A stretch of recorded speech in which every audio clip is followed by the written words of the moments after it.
6:45, this is the Sri Lanka Broadcasting Corporation. The news edited by Danushka Madavala, read by Sounditavam. The President highlights Sri Lanka's Indian Ocean security commitment at the Pathfinder Conference. The government prioritizes development through reconciliation.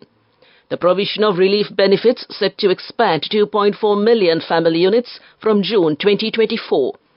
Deshabandhu Tennakoon will commence his duties as the 36th Inspector General of Police today. Road rehabilitation project worth 20 billion rupees will be launched today. In foreign news, top US court will rule on Trump immunity claims. In sports, the Sri Lanka cricket team will leave to Bangladesh today to play a full series. President Ranil Wickremesinghe emphasized Sri Lanka's dedication to maintaining a strategic position aimed at ensuring the absence of major power rivalries and upholding freedom of navigation in the Indian Ocean. The President highlighted that Sri Lanka's commitment to freedom of navigation has prompted the country to engage in operations as guardians of prosperity in the Red Sea. He underscored the significance of the Suez Canal, particularly evident during the Six-Day War, when its closure for 10 years negatively impacted the Colombo port, emphasizing the necessity of ensuring unrestricted navigation. The President made these comments in his address at the Pathfinder Indian Ocean Security Conference Phase 3 held in Colombo yesterday. President Ranil Wickremesinghe also highlighted emerging issues, including security concerns in the undersea domain, prompting a reassessment of approaches. He expressed a belief that the future lies in the Indian Ocean, stressing the importance of understanding Sri Lanka's role within the broader Indo-Pacific framework. The President noted that the dynamics of the Indo-Pacific originating from post-World War II arrangements such as the San Francisco System and the Shanghai Communique have evolved, leading to questions about the country's positioning and potential involvement in regional conflicts. The two-day conference will see participation from delegates representing several nations, underscoring the significance of the Indian Ocean and its role in the global security and supply chain resilience. The President further highlighted the imperative to reconcile varying viewpoints on the Indo-Pacific, particularly regarding its geographical limits and implications for maritime security. Sri Lanka adamantly opposes the idea of confining the Indo-Pacific to India's western boundary, stressing its wider territorial concerns that stretch to the African coast. This stance diverges sharply from China's expansive outlook, prompting scrutiny into the underlying motives and potential repercussions of these contrasting approaches. President Ranil Wickremesinghe emphasized that nations worldwide which have eradicated racism and bigotry have experienced significant development, affirming the government's commitment to fostering development through reconciliation. The President highlighted how racism and bigotry have become convenient tools for politicians to wield power and for religious leaders to maintain their authority. He recounted the grim lessons learned from the prolonged use of these divisive tactics, which ultimately led the nation into a devastating conflict. President Ranil Wickremesinghe stressed the importance of fostering unity and religious harmony among all citizens, underscoring the government's proactive measures towards this goal. The President made these comments during his address at the Religions to Reconcile National Interreligious Symposium organized by the National Peace Council of Sri Lanka, held yesterday at the Bandaranaike International Conference Hall. The Interreligious Conference served as a culmination of the Plural Action for Conflict Transformation project, spanning 3 years and encompassing 17 districts. President Ranil Wickremesinghe actively engaged with district representatives, addressing their queries and concerns during the event, underscoring the government's commitment to fostering reconciliation and harmony across the nation. This news broadcast comes to you from the Sri Lanka Broadcasting Corporation. Finance State Minister Shehan Semasinghe announced that the verification and certification process for applicants in the second phase of the Aswasuma program has been finalized. All necessary arrangements have been made to extend benefits to 2.4 million family units starting from June 2024. The State Minister underscored the imminent closure of the second phase of applications slated to conclude on March 15, 2024. Emphasizing the importance of timely submission, he reiterated that individuals failing to submit their applications by the given deadline will forfeit eligibility for benefits associated with the program. These updates were provided by the State Minister during his participation in a press briefing at the Presidential Media Centre yesterday, themed Collective Path to a Stable Country. Additionally, Minister Sema Singh noted that approximately 7,000 individuals who were found to have received benefits based on false information have been removed from the program due to appeals and objections. The Minister of State for Finance provided further details, stating that initially 3.4 million family units were certified for the program's first phase. Of this, 1.9 million families have been deemed eligible to receive benefits.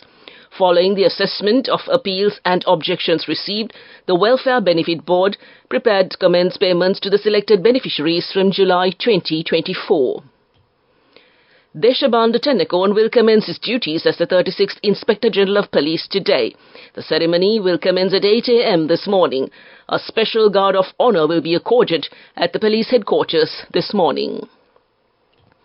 A project to rehabilitate 1,500 kilometres of roads across the country will begin at Divisional Secretariat level at a cost of 20 billion rupees today. The aim of this project is to restore the road system that had been seriously damaged due to the non-repair as a result of the COVID-19 pandemic and the economic crisis that prevailed in the last 2-3 years in the country. The Road Development Authority Director General Sardar Verakun said that they have given priority to rehabilitate the road network that has been destroyed due to landslides and floods caused by the recent torrential rains. He said that the Transport and Highways Ministry will implement this project in 3 phases. The Director General added that the rehabilitation work of 500 kilometres of roads will commence today, while the second phase of rehabilitating 500 kilometres of roads and the third phase of rehabilitating 500 kilometres of roads will begin on March 16th and April 2nd, respectively. That concludes Local News. The main news story is brought to you by Sinhala Mahatmya. A special discussion was held between Sri Lanka and India on power and energy sector. The Indian Minister of Power and Energy, Pankaj Agarwal, and the Indian High Commissioner, Santosh Jha, were present at this discussion. The meeting focused on producing 130 megawatts of electricity from 3 islets of the Jaffna Peninsula through renewable energy sources. The discussion also focused on the renewable energy projects implemented with the support of the Indian government. That was the main news story. The main news story was brought to you by Sinhala Mahatmya. Moving on to Watchlight, the Department of Meteorology warned that the heat index, the temperature felt on the human body, is expected to increase up to caution level. The heat will increase at some places in the northwestern, north-central provinces, also in Gampaha, Colombo, Hambantota and the Trincomalee district, the northwestern, western and southern provinces and the Ratnapura district. That came to you in Watchlight. Coming up, World News.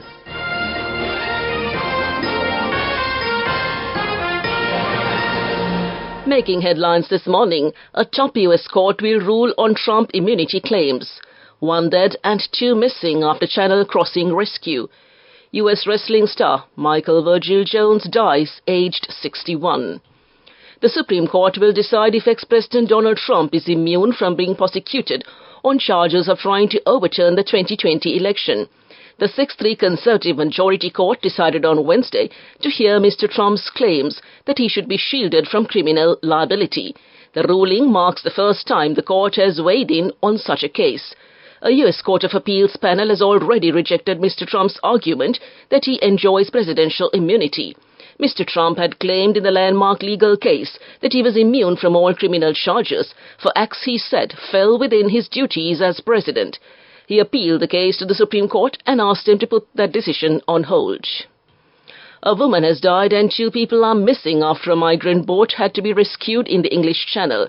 According to the French maritime authorities, the boat had 50 migrants on board when it got into difficulty off the French coast on Wednesday. Passengers told rescuers 3 people had gone overboard. The woman was recovered from the water but was unable to be resuscitated, the French Maritime Prefecture said. 2 others could not be found. 2 French naval vessels and a helicopter were deployed. The body was retrieved, but the 2 other people reported missing could not be located and are presumed dead, according to the French authorities. The other passengers on board were taken to safety. US wrestling star Michael Jones, known by his ring names including Virgil and Vincent, has died at the age of 61. His death was also confirmed in posts on his social media accounts. Jones was best known for his work in the World Wrestling Federation during the 1980s and 1990s. Jones, who was born in the U.S. state of Pennsylvania, started wrestling professionally in the mid-1980s under the name Soul Train Jones. He debuted with the WWF, now known as the World Wrestling Entertainment, in 1986 and rebranded himself as Lucius Brown, which was later changed to Virgil. And back to the headlines of the world news. A top U.S. court will rule on Trump immunity claims.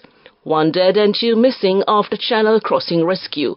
And U.S. wrestling star Michael Virgil Jones dies aged 61. That concludes world news, and taking a look at development news.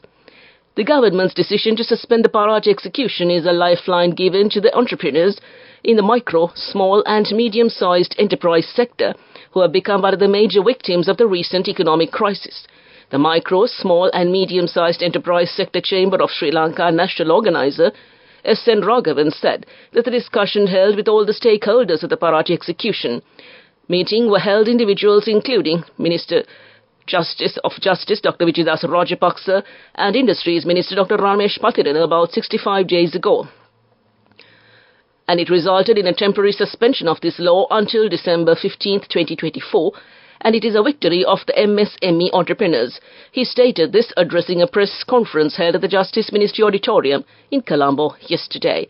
That came to you in development news. Moving on with sports news. The Sri Lanka cricket team will take wings to Bangladesh today to play a full series. The tour consists of 3 T20 matches, 3 ODIs and 2 Test matches, which will commence from March 4th. With the T20 series. This Bangladesh series is more important as the tour will commence with the T20 series with more focus on the forthcoming T20 World Cup scheduled to be held next June in the USA and the West Indies. The Sri Lanka team had a big issue about their T20 skipper Vanindu Hasaranga, who couldn't play the first 2 T20 cricket games due to the ICC suspension. But he will join the team today and hope to play from the 3rd T20 game. The team is more confident after winning the T20 series against Zimbabwe and Afghanistan, and the team is preparing for the World Cup and their determination is high. Meanwhile, Manchester United and Liverpool set up a tantalising FA Cup quarter-final by winning their 5th round ties when already aware of the potential prize. With the draw done before Wednesday's games, United beat Nottingham Forest and then Liverpool denied Southampton. Holders Manchester City have been given a home draw against Newcastle United. Chelsea beat Leeds to set up a home tie with Championship leaders Leicester, while Coventry, the lowest-ranked side left, visit Midlands rivals Wolves. The quarter-finals are scheduled to take place across the weekend of Saturday, 16th March. All that came to you in sports news. We take a look at business news next. Go ekakthiyana youth eකට life එකේ change එකට නියමෙට set වෙන්න ඇස් වහගෙන දැකපු හින හැබැයි කරන්න youth එකට නියමෙට set වෙන friendship එක මෙන්න. The all-new NSB Ithru Mithru account, NSB IM, a plan for your dream. Business news, sponsored by National Savings Bank, the safest place for your money. Apple has reportedly cancelled its plans to build electric vehicles a decade after the iPhone maker was rumored to be working on the project. The firm has never publicly acknowledged the project, which involves around 2,000 people. Many employees from the project will be moved to the iPhone maker's artificial intelligence division, according to Bloomberg. Apple did not immediately respond to a request for a comment. The Apple car team was reportedly known as the Special Projects Group as part of its chief executive Tim Cook's Project Titan. That's business news, economic news to follow. Business news, sponsored by National Savings Bank, the safest place for your money. Go ekakthiyana youth එකට life එකේ change එකට නියමෙට set වෙන්න ඇස් වහගෙන දැකපු හින හැබැයි කරන්න youth එකට නියමෙට set වෙන friendship එක මෙන්න. The all-new NSB Ithru Mithru account, NSB IM, a plan for your dream. In economic news, President Ranil Wickremesinghe underscored the ongoing efforts to nurture female entrepreneurs capable of adapting to the country's economic transformation, addressing the Pratibha Abhisheka Women Entrepreneur Awards 2023 held in Colombo recently. Hosted by the WCIC, this award ceremony honored remarkable female entrepreneurs and aimed to enhance their business and market access.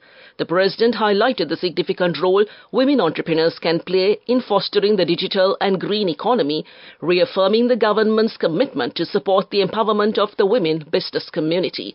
And that's economic news. Weather report. A few showers will occur in the eastern and Uva provinces, also in Polonnaruwa and Matale districts. Showers or thundershowers may occur at several places in the western and Sabragama provinces, and in the Gaul, Matara and Nuwara districts in the evening or night. Fairly strong winds, about 30 to 40 kilometers per hour, can be expected at times in the eastern slopes of the central hills, and also in the northern, north-central, northwestern, Uva and eastern provinces, and in the Hambantota district. To conclude this bulletin of news, a recap of the headlines. The President highlights Sri Lanka's Indian Ocean security commitment at the Pathfinder Conference. The government prioritizes development through reconciliation. Provision of relief benefits set to expand to 2.4 million family units from June 2024. Deshabandhu Tennakon will commence his duties as the 36th Inspector General of Police today.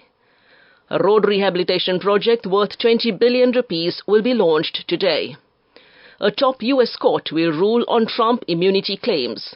And the Sri Lanka cricket team will leave to Bangladesh today to play a full series. With that, we conclude this morning's news broadcast, and it's back to your hostess, Geethanjali, across the glass pane to keep you entertained with a super collection of music this beautiful Thursday morning. A very good morning to you, Geethanjali, and it's back to you.